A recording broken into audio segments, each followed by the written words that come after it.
И друг сериозен проблем на нашето време. Все по-често пациентки на инвитро клиниките са жени над 30 години, които имат проблем с ранно изчерпване на репродуктивните способности.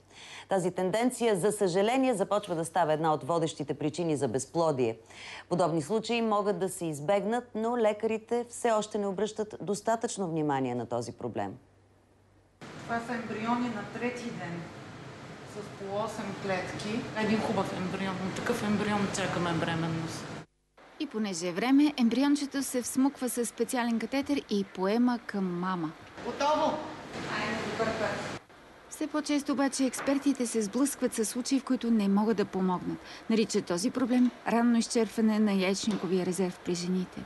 Те са около 10%. Менструацията им спира преди 45 годишна възраст и на практика този процес на намаляване функцията на яйчника започна 12-13 години по-рано. Отначало рефлектира в трудност от забременяване. Ехографски и хормонални са изследванията, които дават отговорите. Цената им е около 250 лева и би трябвало да са част от държавната политика за репродуктивно здраве. Само че не са. Така че ключова е информираността на жените. А тя трябва да започне с въпрос към родителите. Около 60% от случаите има наследственост с майката и с бабата.